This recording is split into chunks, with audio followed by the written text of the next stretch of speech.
Say, hello, how are you? Congratulations on the new car. This, I say, yeah, no, good. You are welcome. And then he says, so what are you doing this evening? I said, no, I'm gonna be here in Middleburg. No, just to see my friends and this. I'll sleep over here because my parents had a house also in town. I said, I'll sleep over here. Tomorrow, Sunday, then I'll go back to Rustenburg, which is about 2.5 hours drive because of my driving speed. Say, okay, no, I can take you out. I can show you places around. I said, I don't want you to show me. I know the places. Said, please, maybe we can talk. I said, no love back. No love back. No love, leave me, please. I'm still young. I will find someone new, someone who will be truthful to me and who will love me. I get into my BMW. Yeah. That time, remember, I'm not paying for petrol. I'm not doing anything. And the same garage card, when I'm at the gas station, I can even buy Red Bull, anything I can swipe. It allows. So I go clubbing that evening in my brand new BMW, clubbing, everything relaxed, take it easy. Even the Sunday, I went to the parks. You know, at the parks, normally Sunday, they have, you know, barbecue, other people there doing picnic, all these things, relax. Then I get into my car, took it to the car wash. I start car wash because there, everyone is there. Car wash. I'm the only one with a BMW and it's brand new. And I have lots of money. I'm loaded. Remember, now I'm getting 3 times what I was getting at the first employer, Sasol, petrochemical. Plus all this extra. I had too much money. I had too much money. So now, and I'm no longer paying installment on the other car, insurance installment, too much. Now I'm there, relaxed, car wash. I'm sitting there. They put me a nice, comfortable chair because my car is expensive. So I must be sitting on a comfortable chair. And then there's barbecue there. I can just even pay extra for another 10 people. I say, brother, just those who you think cannot afford, give them the other 9 plates. For me, only one. Give the other 9. And then he give they asking, where is this from? Say, from that guy. Yeah, come. Hey, hello, how are you? Thank you for the meal and this. Then I'm happy, I'm relaxed. They finish washing my car. I get into my car, everyone looking at me. I just walk very slow like He's this. a gangster. Yeah, they're Wearing his glasses and cap. but no, most of the people they knew me, but we're not close. Most of them knew my younger brother. But me, they just know me that, oh, I'm Elmon's brother, but we're not close. Because myself and my younger brother, we look so much alike. So they can see, oh, this one is that. Yeah, so then halas, I go Rustenburg, then it's Monday, the job moving. Then we finished that plant. We went to build this pelletizing plant or big project. Habibi, for another maybe 15 to 18 months. Okay, before that was only the construction. Before that, we spent time doing fabrication for that huge plant. And I was now part of setting it out, layout, everything with another project team in a town called from Witbank. They bought an old pelletizing plant, but they were adding other factions to it. So they were doing a complete layout, and then we have to set it out at the site with the surveyors, everything. And there's all these other support structures we have to bring. And some we vary the heights and all this because we want material flow. It was a big project. Then we did the whole fabrication at our shop. And there I learned so much, even about welding codes, everything. And even your bending moments on your structural steel, how to calculate, how to even size members, everything. So most of them, they were using the programs, which is easy. Me, I was still using my university textbook. Then I even I did my whole own Excel sheet on how to calculate and size.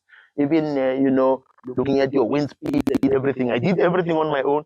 Then they punch into their program and say, this is my design. You guys can look what you want to do. Then they make some tweaks here and there. I don't care. We're moving forward.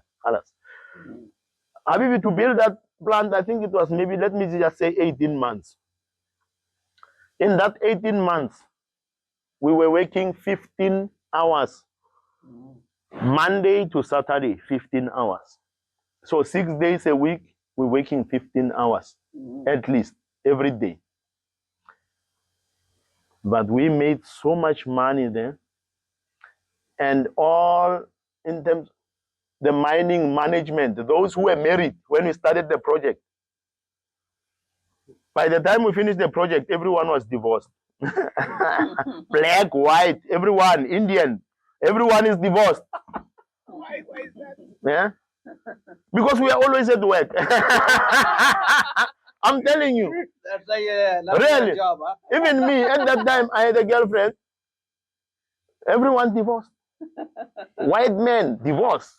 Indian, most of the Indians were into IT, but also because of the IT system, we had to bring them in as part of the other project.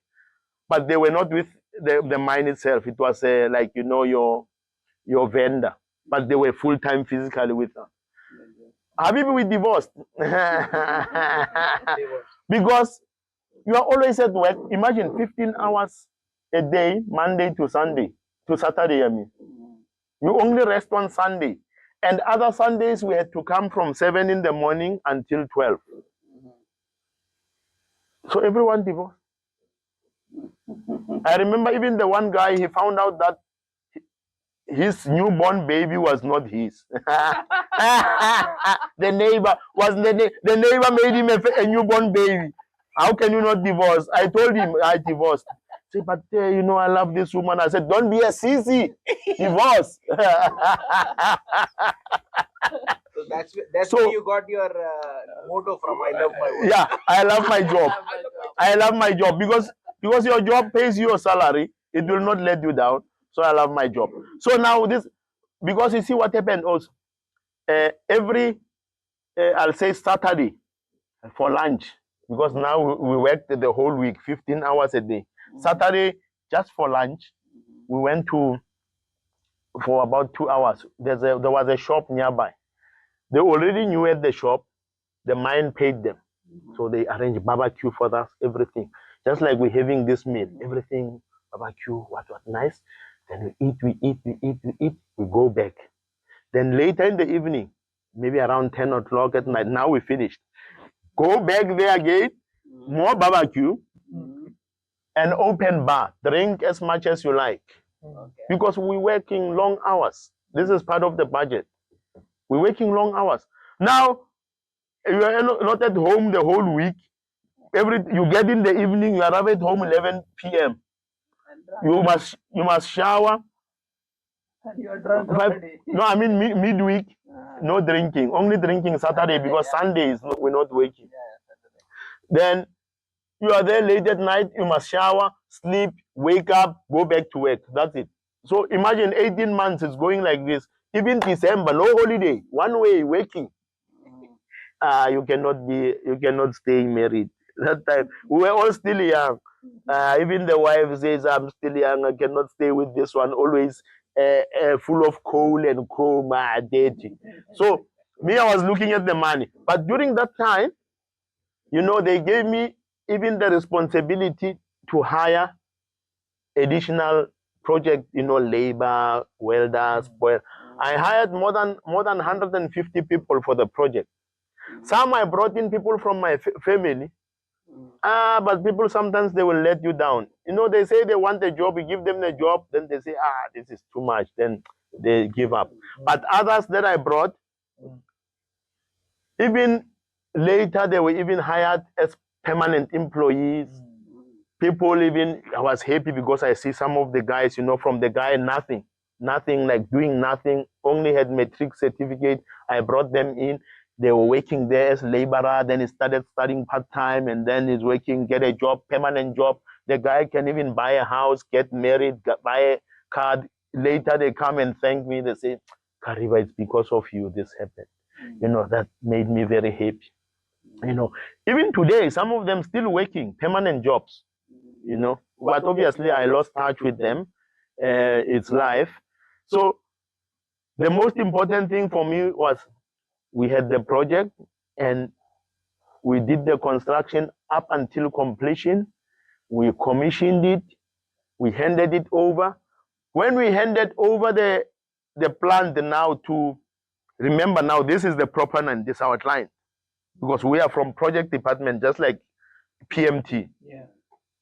Now this client says, but you, Mr. Moetanalo, you were the main guy behind this project. Because we had weekly project meeting, we give feedback, everything. And then the guy said, I want to make you an offer to become the plant engineer for this pelletizing plant. I said, then talk to Mark and Rico. He's the project director. Then Mark and Rico says, but he says, okay, Mr. Moetanalo, it seems everyone wants you. Because I do as if, what are you talking about? As if I don't know. What are you talking about? I'm confused. Yeah. Damn it, you know, he told me he spoke to you. I said, who? What's happening? What's happening? I don't get it. What's happening? Yeah, they want you to be the plant engineer for this pelletizing plant. This is a huge responsibility, you know that. I said, oh, who wants me to? What? You know about this? They told me, they spoke to you. I said, maybe they just highlighted. I did not take it. You know, maybe we're laughing like this. Oh, tell me what's happening. He said, yeah, they seriously, they want to make you an offer. I said, oh, so what do you say? He said, no, I don't want. But I mean, what can we do? If it's something good for you, I can't stop you. I said, okay. Tell them to give the offer. You want to see it first, and then you talk to them. He said, okay, I'll get them. Habibi, they gave me another increase. I think it was like 42%, 43% increase, salary increase. You see, again, I did not apply. Remember now, starting from high school, I never applied for anything. Just coming, university coming, my first job coming, second job coming, third job coming, now again. And now, remember, I'm still driving the BMW with everything. Now they give me another increase for this job. Then they made me the offer, I took it. Oh, but the job was too much. You know, we were working so hard because now, remember, we brought in the old plant equipment, plus we made modifications. So there was too many breakdowns from this old plant, which was more than 25 years old, which we brought in. So we end up having, you know, we had these ball mills, you know, pelletizers, and so many rotating equipment. So failures will happen now and again. Even, you know, during construction, we lost one guy, you know, and then when we started up the plant, they had locked out, they put the locks, but for some reason, there was a bypass. There was this pelletizing equipment. It just, someone started it, it ran, but they had locked out. So you can see there was a wiring mishap somewhere there. And then that thing is like drawing screws like this. This one guy is a cleaner, they were cleaning, unblocking it. So the electrician and the operator guy, they went to put their locks. But still someone came, and this guy is here. Imagine you are standing there, it pulls this one leg, this side, this one, it cut him one shot. That thing is massive. It's metal, it's like pure metal. So those were just some of the challenges. But now, being there, you know, working all these hours, your body gets tired. The one day I remember, I'll just close with this one. This is what happened. It was after we finished, I remember, at 9 p.m.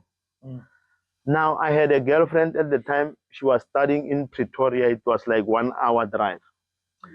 Now, she forgot her student ID at her home. So she asked me if I can get it and bring it because she was going to start writing exams. She can't write without the student ID. So I said, okay. It was a Wednesday. I said, okay, I'm exhausted, but let me just do it. I'll just go in and out. Remember, I'm driving the BMW. And Mia was the Schumacher bell. Remember, even from Cape Town working for that guy, I've always been a Schumacher guy. Yeah, I've always been a Schumacher guy. So I said, oh, I'll just quickly go, come back. This is what happened. I finish from work. We had a breakdown. 9 p.m. I leave the site. I go to my apartment, take shower, everything. Quickly have the ID, everything. I get into my car, go to the gas station, fill up. Because in my mind, I'm saying, now I'm going to have to pump this thing, come back, sleep. Tomorrow morning, I need to be at work. Habibi, I fill up. I remember I even bought, water bottles and this. Then from the gas station, I get onto the freeway. They call it the highway. Less than 2-3 minutes onto the highway, I'm still like driving out of Rustenburg now. I'm on the highway, but something, my chest is heavy. It's heavy. Even me, I feel like, when you feel like not heat, but like there's something inside of me. It's even pumping through the ears. My eyes, I'm not, something in my chest. When you are maybe stressed or you feel like heavy load, I don't know what's happening. Now I feel like this. I'm trying to ignore it. I'm thinking, okay, let me drink more water. I say maybe because, not enough sleep, working long hours. But I'm still driving like your 100 kilometers per hour because I'm listening to this thing. I say, okay, let me park. Maybe if I park, I can walk outside, fresh air. Maybe, I don't know. But I never felt like this. My chest is heavy, Habibi. I'm even feeling, I remember even at the time, I was thinking of this other, these kids movies where you see a dragon, even flames coming out. Now I'm thinking of that dragon. I say, I feel like I'm that dragon now. But then I stop in the car. I parked on the side. I'm sitting in the car. I'm still thinking, what do I still go? Do I make a U-turn? Maybe I need to sleep. I can ask at work, leave early or excuse. But then I take my phone. Then I call my mother. No, I first called my sister, my late sister. We spoke. Her name was Rabotile. We speak just general. Then I drop. Then I call my mother.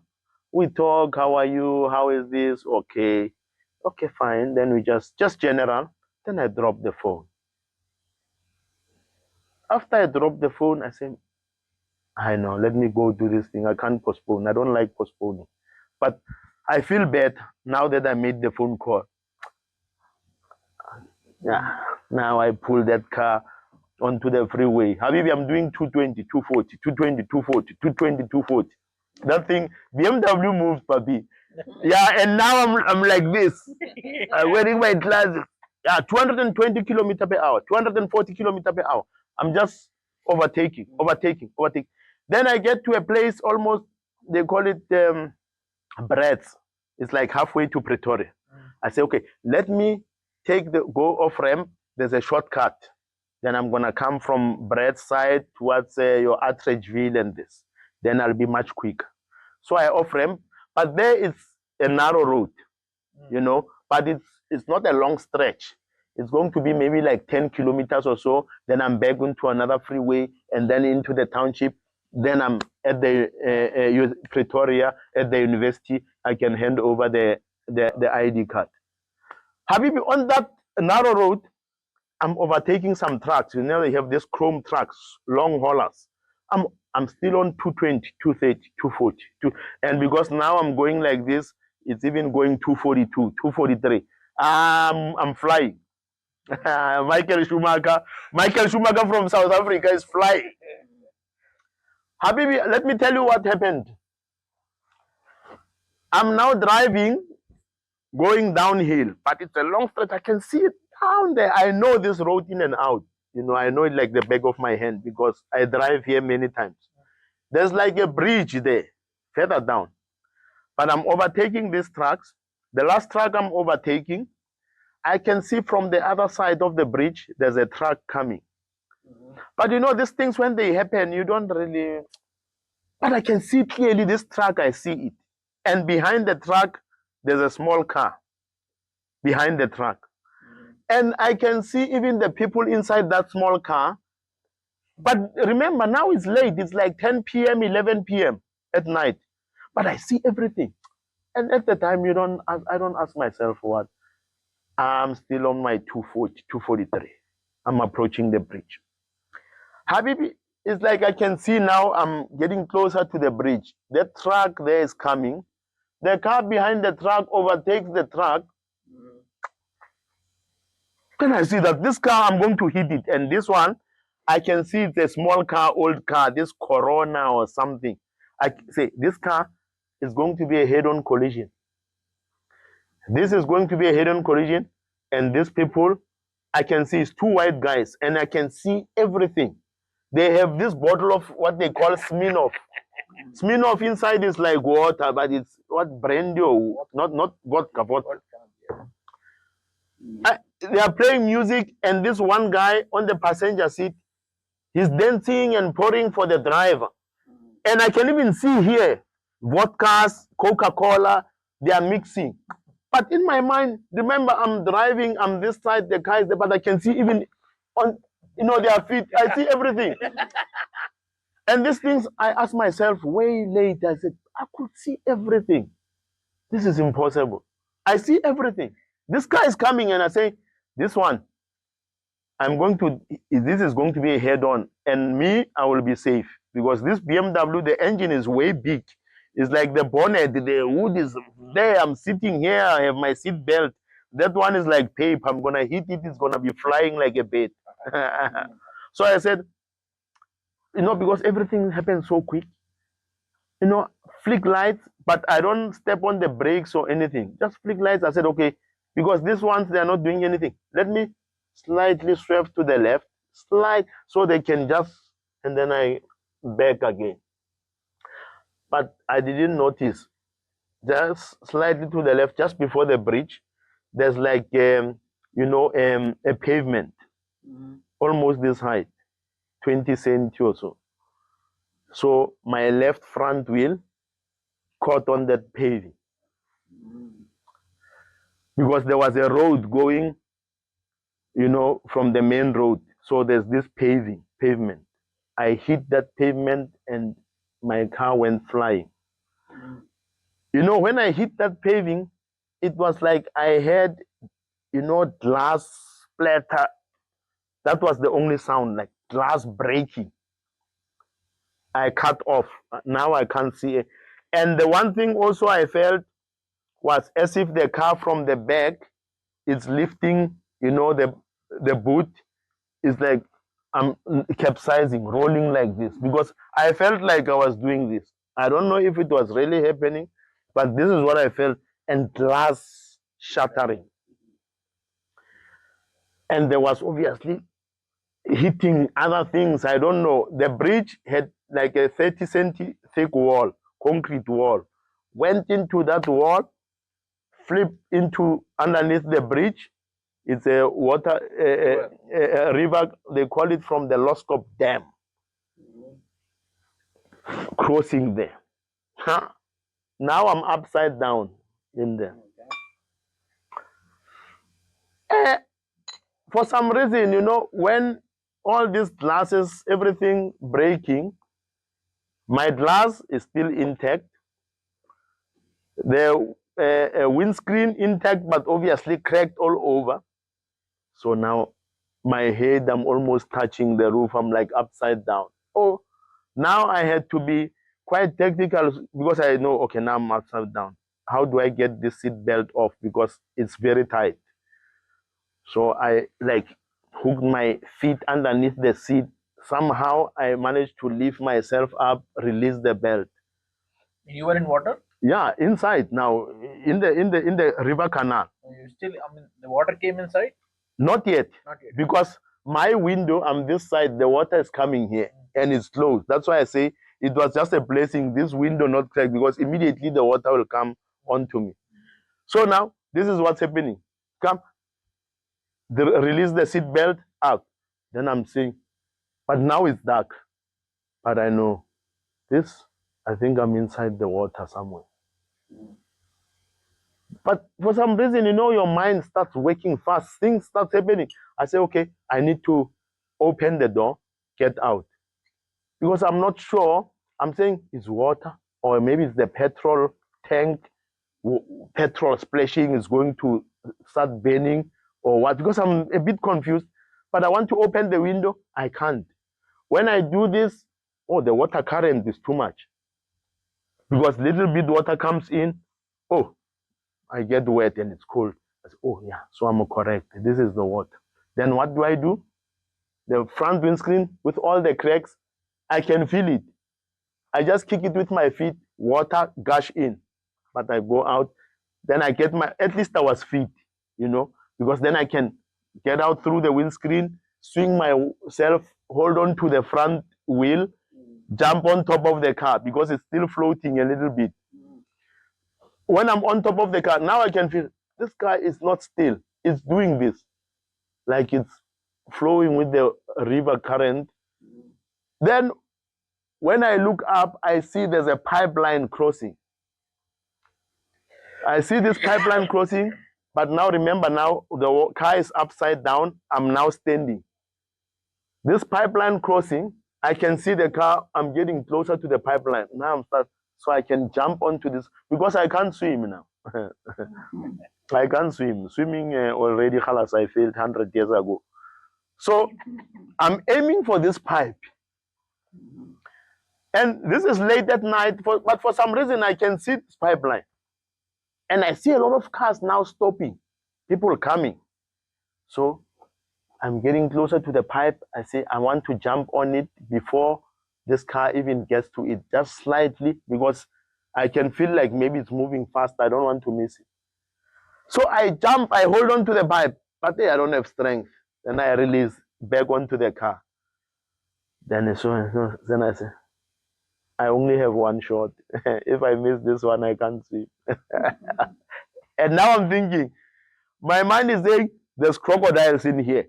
Because I know this. Coming from this RTBS Sport Dam, there's crocodiles here. I'm going to be eaten and I'm very juicy. So I have to jump. Habibi, the second jump, I held on to that pipe so tight like this, my whole body. And I look down, the car now is really moving fast now. Now no car. I had no choice. I carry my feet, grab onto the pipe, and then I swung myself around. Then I was like a frog, that pipe doing this. And then there's some grass. I went to sit there. I was so tired, Tabi. But not tired from physical, as if you went to a gym or what. Just exhausted because I could feel that maybe, the car, I rolled too much or what happened, I don't know. And then the one guy came there, is the one who was driving one of the trucks. So he's rushing to me. I can see him. He says, hey, what happened? Then I said to him, you know what? There were these two white guys coming and I was going to get into a head-on collision with them. So I tried to miss them a little bit and then I rolled. Two white guys. Then another guy behind him comes and, are there any other people in the car? I said, no, there's no one in there. But it's like he doesn't understand. He gets into the water and goes, I said, no, there's no one, I'm alone. He still goes, I don't have energy. So this guy said, no, these two white guys. I even show him, I said, you see there, I show him. Because I can see the guys. It's like the same paving that I hit with the road going into like farm area, whatever. They stop there, they are looking at me, these two white guys. I say, there, you can see them. He says, where? I say, there, you don't see them. He says, no, it's a ghost. I don't see anything. Only you can. It's a ghost. Yeah, maybe someone wants to do something with you. But I just saw you. You went past me, very high speed. Then you started rolling on your own. I said, no, because there they are. You see, there they are driving. He said, no, there's nothing. It's a ghost. You need to go and check yourself. This, we say jinni. Yeah, it's a jinni. Because the local guys, they were aware about these guys or something like that. Yeah, this came, I'll tell you what happened. Then more people, as they come, they said, no, even the previous week, there was an elderly man, woman, white couple. They also had an accident, fell in there, but for them, they were trapped inside the car. So they drowned and died also there. And they say this thing is not the first time it happens. They've heard it from other people who survived. They say, no, there's something here, maybe some spirit, whatever, something happened. Habibi, now I'm from there, then I take my phone. Now I'm calling my girlfriend. I say, you know what, I was bringing your ID. I'm in an accident and this and that, this happened. Okay, fine. I say, but I'm okay. I'm just going to go there because they said they'll take me to the clinic just to get this injection for, what they call it, for muscle tension. No, I had no bruise, nothing. Just they said maybe because I was scared to relax my muscles and all this. Said, okay.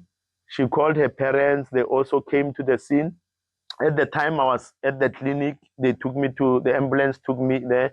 They just gave me the injection. They were even asking, so you are okay? You know, the paramedic, hey, your car.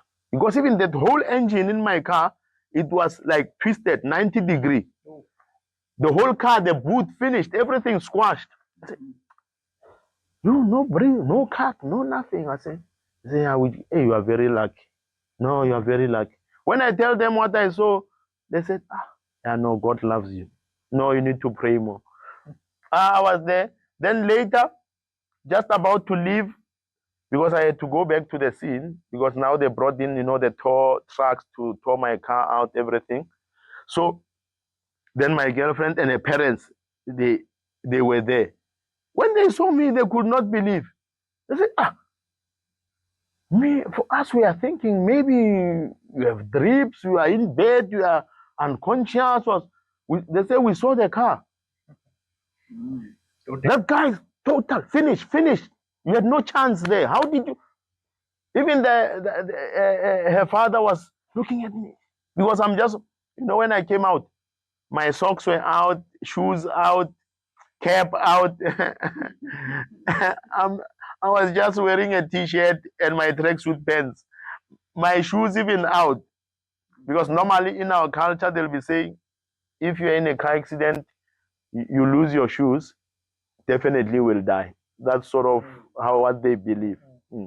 So they say, even your shoes, because I was walking barefoot, they say, where are your shoes? I say, I don't know. They said, and you are still alive. Your shoes were, say, in the car somewhere. You lost both your shoes, even socks. You're still alive. This is a miracle. That's what they say. They say, are you sure? They touch me. I say, no, maybe just the muscles. And because it seems I rolled, because the guy from the truck said, you rolled maybe 9 times. That's what he said. I think you rolled 9 times. I was driving behind you. I saw everything. You rolled 9 times. When I get there, we drove there. When we get there, I saw that car. It was finished. You could not even tell it's a BMW anymore. It was like it's a, I don't know, Mini Cooper or something, Mr. Bean. Mr. Bean. It was finished. But I think BMW, it being a BMW also, it was kept me safe because the cabin where the people, obviously passengers sit, still intact, but everything else finished. It had airbags and all those things. Yeah, airbags, yeah. Even side airbags, they deployed also. So that also saved me. But we got there. They had 2 tow trucks, one on the other side of the canal, one another side. When I got there, they had just pulled it out. It was there. Then my girlfriend then had a cousin. So they said the cousin must go search the car because they wanted only one, either me or them. Go search the car, check. This one, it brings my wallet. I opened my wallet. I had 900 rands. There's no money. Then in front, I say, so even the money left my wallet, just like my socks and my shoes left me. They are laughing. I said, but how come? How come the money just leave my wallet? But everything else, a receipt is still there. And this, I said, this one took it. I said, this one, and I could see this one stole my money. I said, where's my firearm? He said, I could not find it.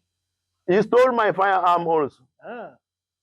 You know, a week, 2 weeks later, only to find out from his friends, he went to sell my firearm somewhere. But I had already reported to the cops that I lost my firearm during the accident. I just told him, if you took my firearm, you sold it, this thing will put you in trouble. Me, I already reported. I don't care. I know you took my money also. I kept quiet. Even that relationship did not take another month. It was done because only because of this one. When I tell my girlfriend, I say, your cousin, this is what she's protecting him. And I know there is no way my wallet, 900 rands can just jump out. But the other receipts are still there. Why only money jumping out?